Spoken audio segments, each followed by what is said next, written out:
శ్రీ ఆనంద ఆంజనేయం రథకథలు మొదటి అధ్యాయం. రామశర్మ కథ. శ్రీ హనుమంతులవారు భక్త సులభుడు. తనను నమ్మి కొలచిన వారిని నిత్యం నీడలా వెన్నంటి కాపాడే అమృతమూర్తి.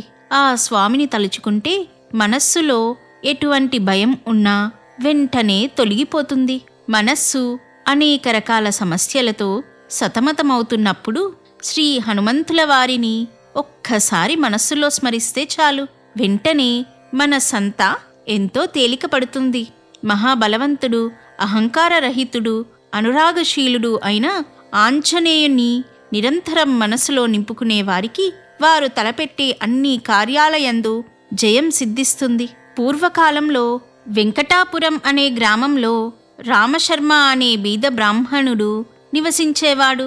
స్వతహాగా శ్రీరామ భక్తుడైన రామశర్మ నిత్యం ఆ రామచంద్రుల వారిని స్మరిస్తూ ఆ స్వామికి అత్యంత ప్రీతిపాత్రుడైన హనుమంతుల వారిని కూడా నిత్యం పూజిస్తూ ఉండేవాడు.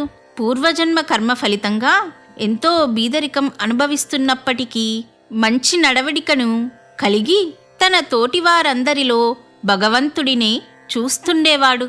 ఊరివారి ఇళ్లల్లో జరిగే శుభకార్యాలలో పౌరోహిత్యం నిర్వహిస్తూ కాలం గడిపేవాడు. ఆ ఊరిలోనే కాక చుట్టుపక్కల గ్రామాలలో కూడా చిన్న చిన్న పౌరోహిత్యపు పనులకు వెళ్ళి వస్తుండేవాడు.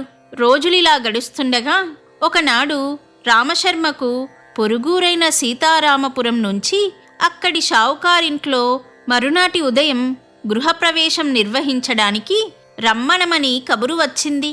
ఆ పక్క ఊరికి వెళ్లే దారి అడవి మార్గం గుండా వెళ్తుంది. ఆ మార్గం నుంచి రాత్రివేళ ప్రయాణం సాగించడం అంత శ్రేయస్కరం కాదు. అడవిలో రాత్రివేళల్లో క్రూరముగాల బెడద ఎక్కువగా ఉంటుంది. అందుకని రామశర్మ ఈరోజు మధ్యాహ్నమే బయలుదేరి సాయంత్రానికి సీతారామపురం చేరుకోవాలని నిశ్చయించాడు. సాయంత్రానికి ఆ ఊరు చేరితే తెల్లవారుజామున గృహప్రవేశ కార్యక్రమం పూర్తి చేసుకొని తిరిగి సాయంత్రం వేళకు ఇంటికి చేరవచ్చునని తలచాడు. మధ్యాహ్నం 1 గంటకల్లా భోజనం చేసి ఇక బయలుదేరడానికి సిద్ధమవుతుండగా వెంకటాపురం జమీందారు నుంచి రామశర్మకు ఏదో ముహూర్త విషయమై మాట్లాడాలని కబురు వచ్చింది. ఇప్పుడు తాను వారింటికి వెళ్తే సీతారామపురం వెళ్ళడానికి ఆలస్యం అవుతుంది. అలా అని వెళ్ళకపోతే జమీందార్కు కోపం రావచ్చు.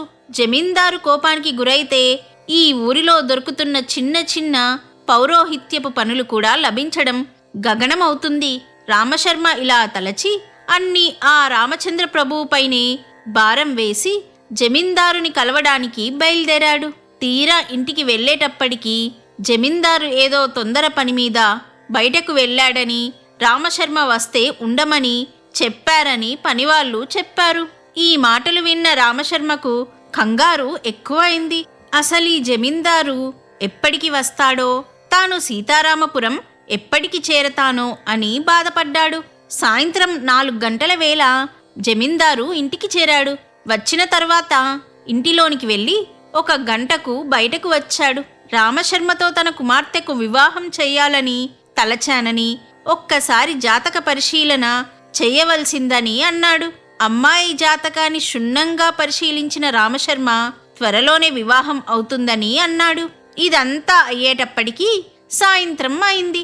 రామశర్మ జమీందారు వద్ద సెలవు తీసుకొని ఉరుకులు పరుగుల మీద ఇంటికి చేరాడు.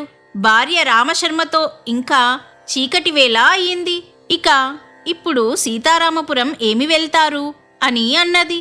కాని రామశర్మకు ఆ వచ్చే 4 రూపాయలు పోగొట్టుకొనడానికి ఇష్టం లేక తాను తప్పక వెళ్తానని, అన్నింటికీ ఆ రామచంద్రుడే ఉన్నాడని భార్యతో చెప్పి బయలుదేరాడు. ఇక చేసేది లేక భార్య రామశర్మకు ఎన్నో జాగ్రత్తలు చెప్పి పంపించింది. రామశర్మ శ్రీరామచంద్రుణ్ణి తలుస్తూ భుజంపై సంచిలో గృహప్రవేశానికి కావలసిన సామాన్లు సర్దుకొని బయలుదేరి కొంతసేపటికి అడవిదారిలో ప్రవేశించాడు. అంతా చీకటిగా ఉంది. త్రోవ కూడా సరిగ్గా కనపడడం లేదు. ఎక్కడో గుడ్లగూవ భయంకరంగా అరిచింది. రామశర్మకు కొద్దిగా భయం పట్టుకుంది. వెంటనే ఆ హనుమంతుల వారు మదిలో మెదిలారు. ఎటువంటి ఆపదలోనైనా ఆదుకునే స్వామి ఆంజనేయుడు. ఆ స్వామి నామాన్ని గట్టిగా ఉచ్చరిస్తూ నడవసాగాడు. కంటికి కొంచెం దూరంలో ఒక నాగుపాము త్రోవకు అడ్డంగా పడగ విప్పి బుసకొడుతోంది. రామశర్మ ఉన్న చోటనే నించొని హనుమంతుల వారిని స్తుతిస్తూ ఆ పాముకు నమస్కరించాడు. అంతే, ఆ పాము నెమ్మదిగా పడగ దించి పక్కన ఉన్న పొదలలోనికి వెళ్ళిపోయింది. రామశర్మ తిరిగి తన నడక ప్రారంభించాడు. మరొక 10 నిమిషాలకు మించి అడవిదారి లేదనగా ఒక్కసారి ఎక్కడి నుంచో ఒక చిరుతపులి గట్టిగా గాండ్రిస్తూ రామశర్మ ముందు దూకింది. హఠాత్తుగా జరిగిన ఈ పరిణామానికి రామశర్మ హతాశుడయ్యాడు. తన వంకే గుర్రుగా చూస్తూ ఏ క్షణంలోనైనా మీదకు దూకడానికి సిద్ధంగా ఉన్న ఆ చిరుతపులిని చూసేటప్పటికీ రామశర్మ పై ప్రాణాలు పైనే పోయాయి. వెంటనే హనుమంతుల వారిని ఇలా ప్రార్థించాడు. ఓ ఆంజనేయ, పవనపుత్ర, శ్రీరామదూత, నీవు తప్ప అన్యదా శరణం నాస్తి. లంకలో అనేక రాక్షసులను సంహరించిన వాడవు, ఆ సీతమ్మ తల్లి జాడను కనుక్కున్నవాడవు, నన్ను ఈ ఆపద నుండి రక్షించు తండ్రి అని ప్రార్థించాడు. రామశర్మ విన్నపాలు విని భక్తవత్సలుడైన హనుమంతుల వారు కరుణించారు. అంతే, ఒక్క క్షణంలో ప్రక్కన చెట్లపై నుంచి పెద్దగా అరుస్తూ ఒక వానరం భయంకర శబ్దం చేస్తూ చిరుతపులిపై దూకింది. ఒక్కసారిగా జరిగిన ఈ పరిణామానికి చిరుతపులి బెదిరి వెంటనే తేరుకొని ఆ వానరం మీదకు దూకింది. ఎంతో తేజస్సుతో మెరిసిపోతున్న ఆ వానరం సామాన్య వానరంలా లేదు. అత్యంత భీకరంగా అరుస్తూ చిరుత వీపుపై తన పదునైన గోళ్లతో రక్కసాగింది. ఇక తట్టుకోలేక చిరుత ఆ వానరాన్ని తప్పించుకొని అడవిలోకి పరిగెత్తి పారిపోయింది. ఇది జరిగిన వెంటనే ఆ దివ్య వానరం కూడా పక్కన ఉన్న చెట్టుపైకి దూకి ఒక మెరుపు మెరుస్తూ అదృశ్యమైంది. జరిగిన సంగతి రామశర్మకు అర్థమైంది. స్వామియే ఇలా వచ్చి తనను రక్షించాడని గ్రహించి హనుమంతుల వారిని ఎన్నో విధాల స్తుతించాడు. ఇంకా ధైర్యం తెచ్చుకొని ముందుకు సాగి ఆ ఊరు చేరి గృహప్రవేశ కార్యక్రమాన్ని నిర్వర్తించి వెంటనే బయలుదేరి సాయంకాలానికి తన ఇంటికి చేరాడు. జరిగినదంతా భార్యకు చెప్పాడు.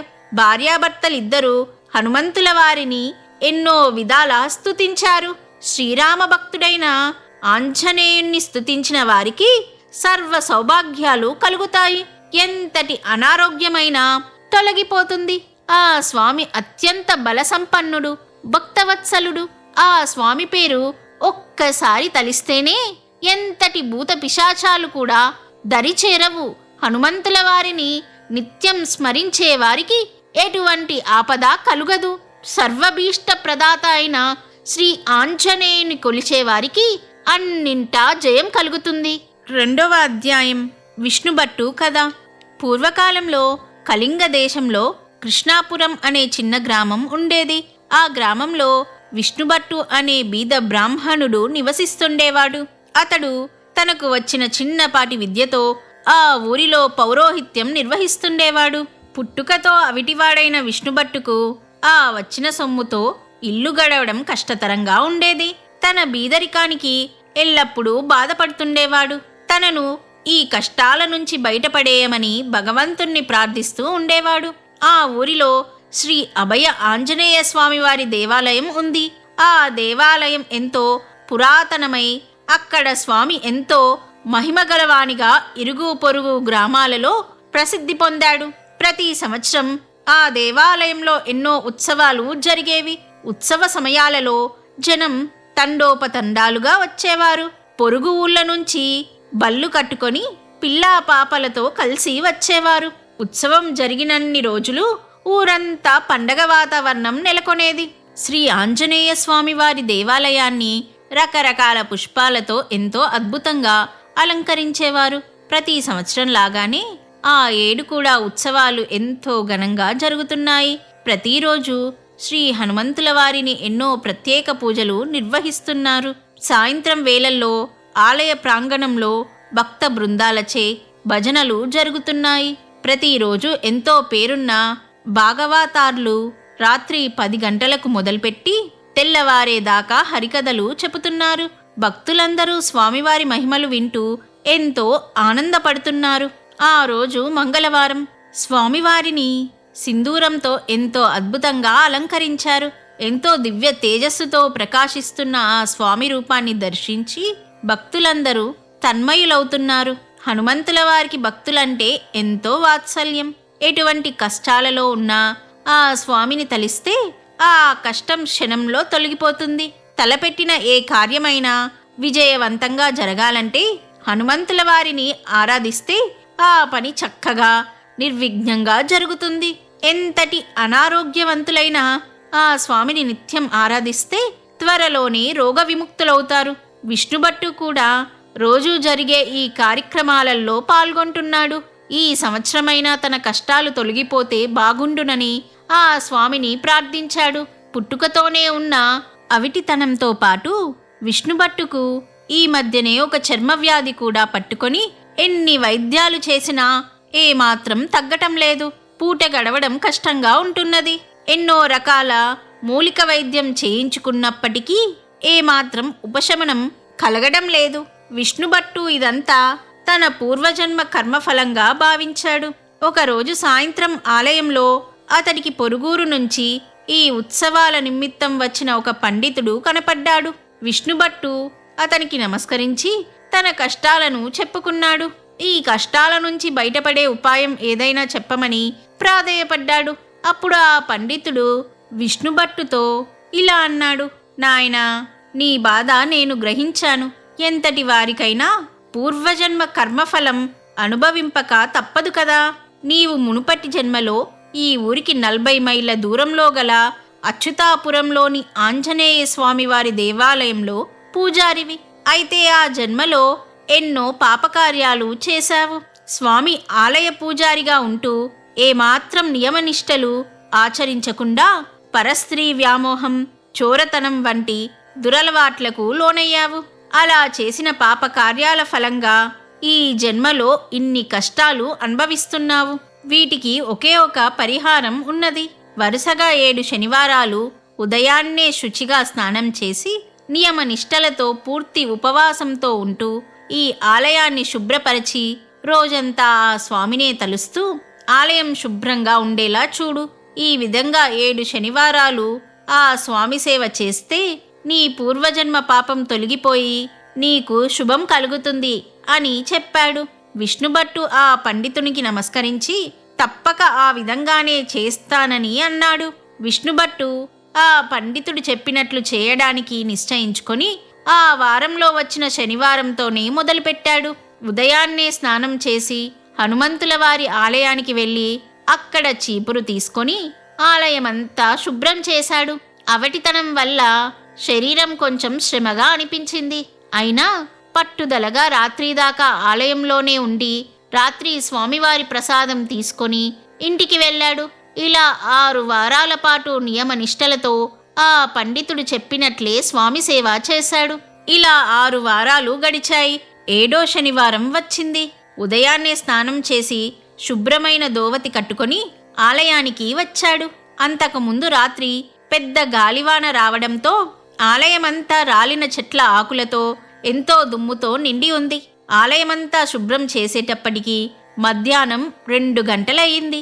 ఎంతో శ్రమగా అనిపించి విష్ణుభట్టు ఆలయ మండపంలో స్తంభానికి ఆనుకొని కూర్చున్నాడు. నీరసంగా ఉండడం వలన కొద్దిగా కునుకు పట్టింది. నెమ్మదిగా నిద్రలోకి జారుకున్నాడు. ఆ నిద్రలో విష్ణుభట్టుకి ఒక కల వచ్చింది. ఆ కలలో ఎంతో దివ్య తేజస్సుతో ప్రకాశిస్తున్న హనుమంతుల వారు దర్శనమిచ్చారు. కలలో స్వామి వజ్ర వైడూర్యాలతో మెరిసిపోతున్న కిరీటం ధరించి ఉన్నాడు.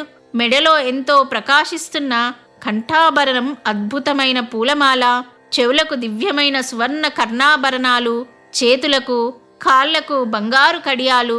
ఆ స్వామి ఎన్నో దివ్య ఆభరణాలతో, దివ్య మందహాసంతో, కనులలో కరుణారసంతో విష్ణుభట్టుకి దివ్య దర్శనాన్ని ప్రసాదించాడు. విష్ణుభట్టు ఆ స్వామికి నమస్కరించి ఎన్నో విధాలా స్తుతించాడు. ఆ స్వామి అనుగ్రహించిన అద్భుత దర్శనానికి ఆనందపడుతుండగా ఒక్కసారిగా మేల్కోవచ్చింది.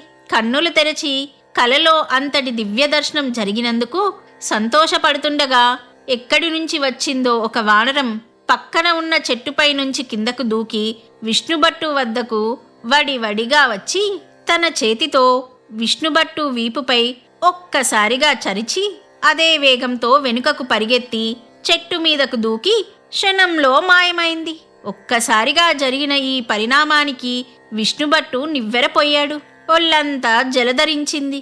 ఈ వానరమేమిటి, తన వద్దకు రావడమేమిటి అని తలుస్తుండగా ఒక అద్భుతం గమనించాడు. తన అవటితనం పూర్తిగా మాయమైంది. అంతేకాదు, విష్ణుశర్మ చర్మవ్యాధి క్షణంలో మాయమైంది. శరీరమంతా ఎంతో శక్తి వచ్చినట్లు అనిపించింది. ఇదంతా ఆ హనుమంతుల వారి అనుగ్రహంగా గమనించాడు. వచ్చినది సాక్షాత్తు తనకు కలలో కనపడిన ఆనంద ఆంజనేయునిగా గ్రహించాడు. ఆహా, ఆంజనేయ ఆనంద స్వరూప, భక్తవత్సల, ఇన్నాళ్లకు నన్ను అనుగ్రహించావా తండ్రి, నీకివే నా నమస్కారములు. ఓ కరుణామూర్తి, ఓ పవనపుత్ర, నీకివే నా ప్రణామములు. ఓ భక్తాదీన, ఓ ఆశ్రిత జన రక్షక, నీకివే నా నమస్కారాలు అని ఎన్నో విధాల ఆ స్వామిని కొనియాడాడు. ఆ విధంగా విష్ణుభట్టు పూర్తి ఆరోగ్యం లభించిన వాడై ఆ తరువాతి కాలంలో గొప్ప పురోహితునిగా ఎంతో పేరు ప్రఖ్యాతలు గడించి ఎంతో ధనం సంపాదించాడు. విష్ణుభట్టు కుటుంబం అంతా శ్రీ ఆంజనేయుల వారినే సేవిస్తూ జీవించినంత కాలం సుఖ సంతోషాలతో ఆనందంగా జీవించారు. హనుమంతుల వారు భక్త సులభుడు. తనను నమ్మిన వారిని ఎటువంటి కష్టాల నుంచైనా బయటపడేసే భక్తవత్సలుడు. ఏ భక్తుడు తనను నిష్కల్మషమైన భక్తితో ఆరాధిస్తాడో అతనిని తన దివ్య దర్శనంతో ఆనందంలో ముంచెత్తుతాడు. తనను నిర్మల మనస్సుతో కొలిచిన వారిని ఎల్లవేళలా కాపాడుతూ ఉంటాడు. ఆ స్వామిని నిత్యం స్మరించే వారికి ఎటువంటి ఆపదలు కలుగవు. సర్వ కార్యాలయందు జయం కలుగుతుంది. 3వ అధ్యాయం. సుబ్బిశెట్టి కథ. ఆంజనేయుడు చిరంజీవి, అత్యంత పరాక్రముడు, మహాశక్తి సంపన్నుడు అయిన హనుమంతుల వారు నేటికీ ఉన్నారు. తనను నమ్మి కొలచిన భక్తులను మారుతి సదా కంటికి రెప్పలా కాపాడుతుంటాడు. ఆ స్వామిని తలుచుకున్న తక్షణమే ఏదో ఒక రూపంలో మన దగ్గరకు వచ్చి మనకు ఎంతో ధైర్యాన్ని ప్రసాదిస్తాడు. ఏ పక్షి రూపంలోనో మన సమీపంలోనికి వచ్చి మన భయాన్ని పోగొడతాడు. మనసారా ఆ స్వామిని స్మరిస్తే చాలు, వెంటనే వచ్చి మనల్ని ఆదుకుంటాడు. పూర్వకాలంలో ఆంధ్రదేశంలో ధర్మాపురం అనే ఊరు ఉండేది. ఆ ఊరిలో సుబ్బిశెట్టి అనే వర్తకుడు ఉండేవాడు. చిన్న చిన్న వ్యాపారాలతో మొదలుపెట్టి కాలం కలిసి రావడంతో త్వరిత కాలంలోనే చాలా స్థితిమంతుడయ్యాడు. వ్యాపారాన్ని ఎంతగానో విస్తరించాడు. పైకి ఎంతో దైవభక్తి కలవాడులా కనపడుతున్నప్పటికీ లోపల ఎంతో పిస్నారితనం ఉండేది. తన దగ్గర పనిచేసే వారిని సక్రమంగా చూసేవాడు కాదు. ఏదైనా భగవత్ కార్యానికి 100 రూపాయలు దానం చేయవలసి వస్తే దానికి 10 రెట్లు లాభం వచ్చే వరకు ఎంత బీదవాడికైనా 10 పైసలు కూడా ఇచ్చేవాడు కాదు. ఆ ఊరిలో ఎంతో అద్భుతమైన ఆంజనేయ స్వామి వారి ఆలయం ఉండేది. సుబ్బిశెట్టి ప్రతి నెల ఆలయానికి వెళ్తూ ఉండేవాడు. 4 అనాలతో అర్చన చేయించి ఇంటికి సరిపడా నైవేద్యం పొట్లం కట్టించుకుని తీసుకొని వెళ్ళేవాడు.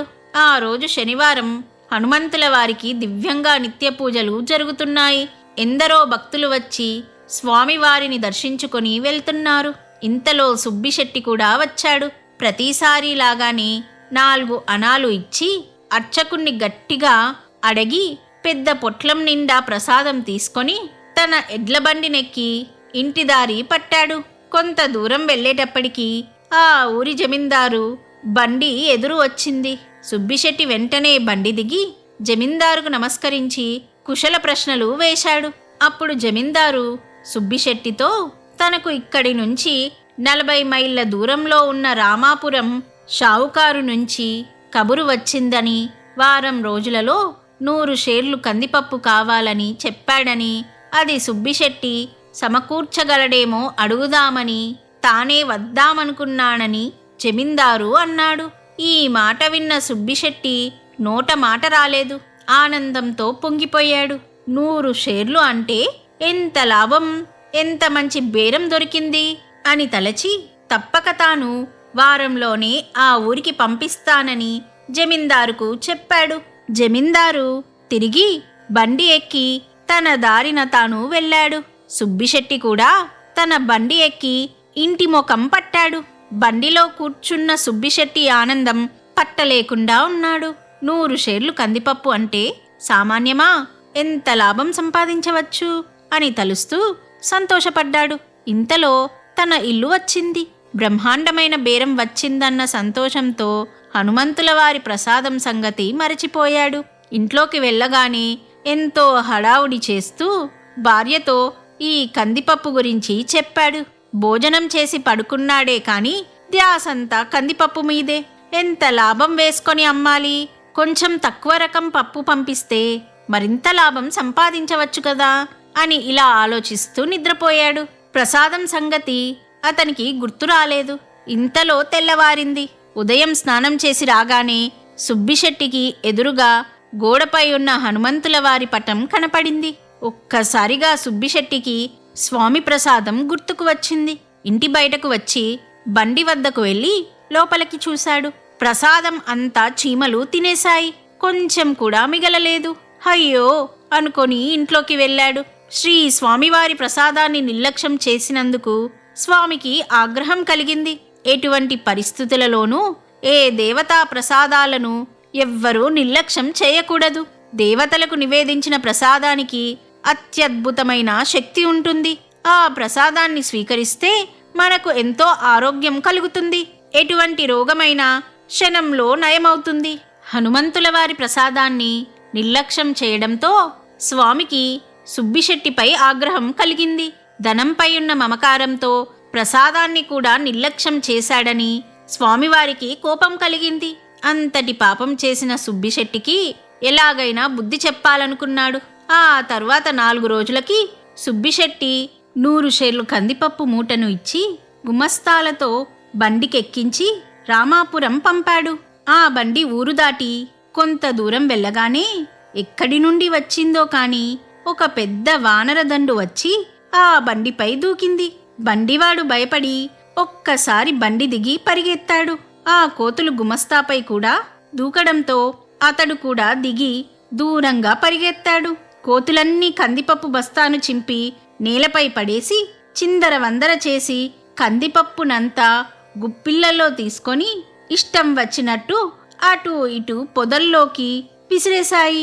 జరిగిన సంగతి తెలుసుకొని సుబ్బిశెట్టి ఎంతో బాధపడ్డాడు. ఎంత ధనం వృధా అయిందో అని తలచాడు. అటు తర్వాత సుబ్బిశెట్టి వ్యాపారం కూడా దెబ్బతిని దీర్ఘ రోగంతో మంచం పట్టి కొన్ని రోజులకు మరణించాడు. హనుమంతుల వారి ప్రసాదాన్ని నిర్లక్ష్యం చేసిన పాపానికి సుబ్బిశెట్టి మరు జన్మలో గాడిదగా జన్మించాడు. యజమాని వీపు మీద వేసే బరువును మోస్తూ దుర్భరమైన జీవితం గడిపాడు. వీపు ఒరుసుకొని పుండ్లు పడి సతమతమవుతున్నా కూడా యజమాని నిర్దాక్షిణ్యంగా మరింత బరువును వేసి మోయించేవాడు. ఇలా కొంతకాలం ఎంతో దుర్భర జీవితం గడిపి ఒకనాడు మరణించాడు. సుబ్బిశెట్టి మరో జన్మలో ఎలుకలాగా జన్మించాడు. భగవంతుని ఎడల చేసే ఏ పాపమైనా జన్మ జన్మలు బాధిస్తుంది. అంత త్వరగా వదిలిపోదు. అందున హనుమంతుల వారి ఆగ్రహానికి పాత్రులైన వారు మరింతగా శిక్షను అనుభవిస్తారు. ఎలుక రూపంలో జన్మించిన సుబ్బిశెట్టి గోదాములలోనూ పంట చేళ్లలోనూ పరిగెడుతూ కాలం వెళ్ళబుచ్చుతూ చివరికి ఒకనాడు ఒక పిల్లి కంట పడి ఘోరంగా చంపబడ్డాడు. ఆ తర్వాత జన్మలో సుబ్బిశెట్టి చిలుక రూపంలో జన్మించాడు. ఆ చిలుక ఆ చెట్టు ఈ చెట్టుపై ఎగురుతూ ఒకనాడు ధర్మాపురం ఆంజనేయ స్వామి గుడికి చేరుకుంది. ఆ గుడి ఆవరణలో ఉన్న చెట్టుపై వాలగానే చిలుకకు తన పూర్వజన్మ వృత్తాంతం గుర్తుకు వచ్చింది. స్వామి ప్రసాదం నిర్లక్ష్యం చేయడం వలననే ఇన్ని కష్టాలు పడవలసి వచ్చిందని గ్రహించింది. తన పాపానికి ప్రాయశ్చిత్తం చేసుకోవాలని తలచింది. ఆ చెట్టుపైనే ఉంటూ భక్తులు తిని పడవేసిన ఎంగిలి దొప్పలలో ఉన్న మెతుకులను తింటూ కాలం గడపసాగాడు. రోజు ఆవరణలో ఇటు అటు ఎగురుతూ నేలపై ఎక్కడ చిన్న ప్రసాదం ముక్కైనా మెతుకైనా కనపడితే దానిని ముక్కున కరుచుకొని చెట్టుపైకి ఎక్కి అదే మహాభాగ్యంగా చిలక రూపంలో జన్మించిన సుబ్బిశెట్టి తినేవాడు. ఈ విధంగా సంవత్సర కాలం గడిపి ఒకనాడు పెద్ద గాలివానకి తట్టుకోలేక మరణించాడు. రోజు ఇలా స్వామివారి ప్రసాదం తిన్న పుణ్యం చేత తిరిగి మానవ జన్మనెత్తి అదే ఊరిలో అర్చకుని కుటుంబంలో జన్మించి శ్రీ ఆంజనేయుల వారిని నిత్యం సేవిస్తూ ధర్మపదంలో జీవించాడు. ఎంతో మంచి అర్చకునిగాను స్వామివారి ప్రియభక్తుడిగాను పేరు సంపాదించి జీవించినంత కాలం సుఖంగా జీవించి చివరన ముక్తిని పొందాడు. శ్రీ ఆంజనేయ స్వామి వారి ప్రసాదానికున్న మహత్యం అంతటిది. ఆ స్వామికి నివేదించిన ఏ పదార్థమైనా అమృతతుల్యమవుతుంది. కళ్ళకు అద్దుకొని స్వీకరించిన వారికి సర్వరోగాలు నశిస్తాయి. నూతన ఉత్తేజం కలుగుతుంది. ఎటువంటి ఆపదలు కలగవు. తలపెట్టిన అన్ని కార్యాలయందు జయం కలుగుతుంది. 4వ అధ్యాయం శ్రీ ఆనంద ఆంజనేయ దివ్య కథ.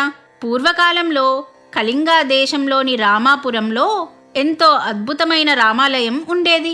అక్కడ వెలిసిన శ్రీ సీతారామచంద్రుల వారి విగ్రహాలు ఎంతో అద్భుత తేజస్సుతో ప్రకాశిస్తూ ఉండేవి. వారి పాదాల చెంతనే ఆంజనేయుని విగ్రహం ఎంతో చూడముచ్చటగా ఉండేది.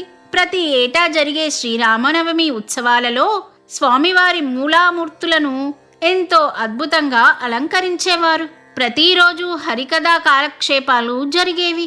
చుట్టుపక్కల ఊర్లో నుంచి ఎందరో భక్తులు ఎడ్లబళ్ళు కట్టుకొని రామాపురం వచ్చేవారు.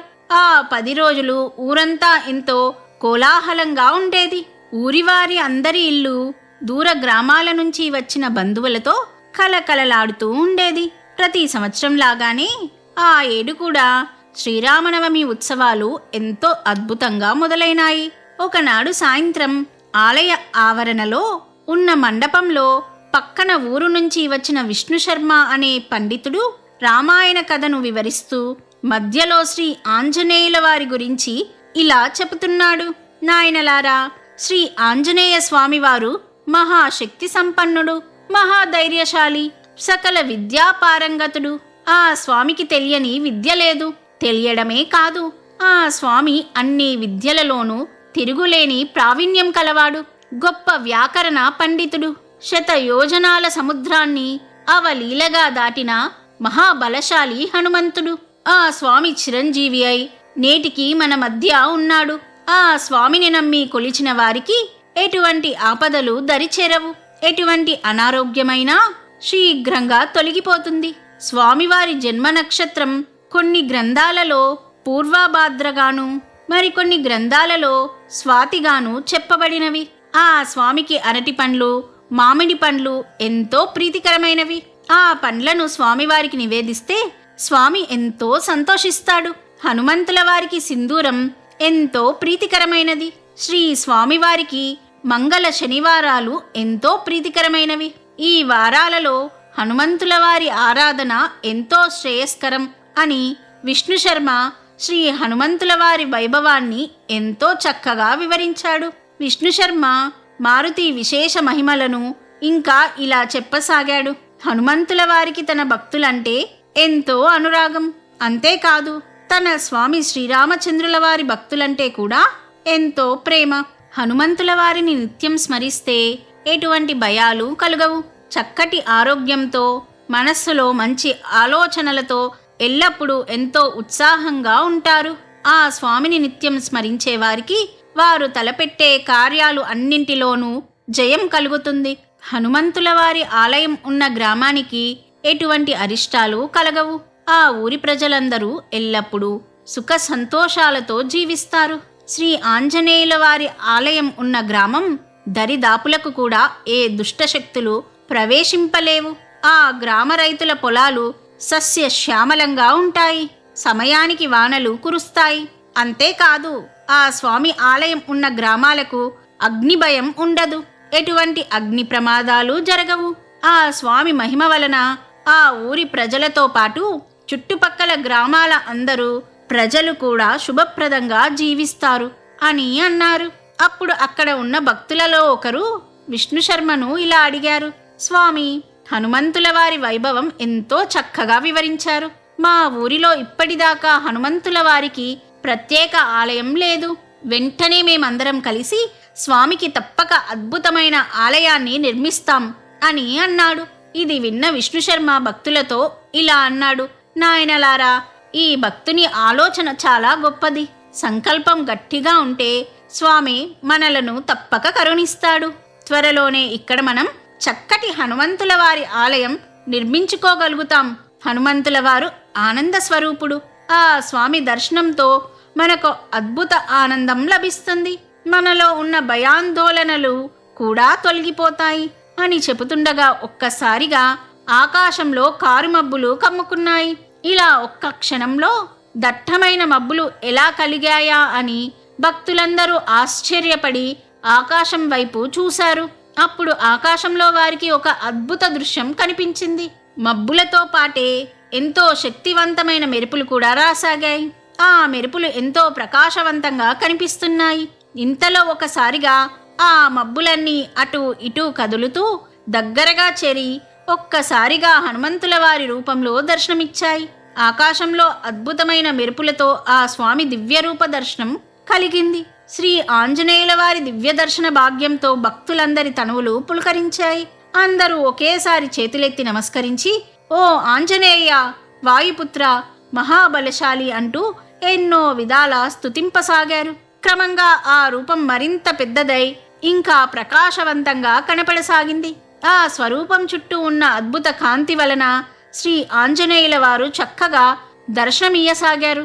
ఆ స్వామి మెడలో చక్కటి పూలమాలను ధరించి ఉన్నాడు. చెవులకు అద్భుత కర్ణాభరణాలను ధరించి ఉన్నాడు. మెడలో దివ్యమైన స్వర్ణాహారం ఉన్నది. అన్నిటికీ మించి ఆ స్వామి ఎంతో చక్కటి చిరునవ్వుతో దర్శనమిస్తున్నాడు. కింద ఉన్న భక్తులందరూ ఒక్కసారిగా ఓ ఆనంద ఆంజనేయ నమస్తే, జై ఆనంద ఆంజనేయ అంటూ గట్టిగా స్తుతింపసాగారు. అప్పుడు ఒక అద్భుతం జరిగింది. ఆకాశంలో స్వామివారి దివ్యరూపం నెమ్మది నెమ్మదిగా పరిమాణం తగ్గుతూ చిన్నదిగా అవుతూ అతి వేగంగా భూమి వైపు రాసాగింది.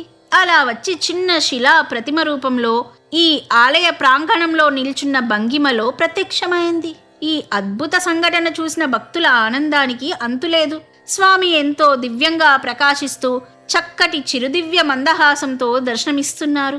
ఆ ఆంజనేయ ప్రతిమను చూసి భక్తులందరూ ఎంతో పరవశులయ్యారు. ఆంజనేయుల వారు ఇలా స్వయంభువుగా వెలియడంతో ఆ గ్రామ ప్రజలందరూ ఎంతో సంతోషపడ్డారు.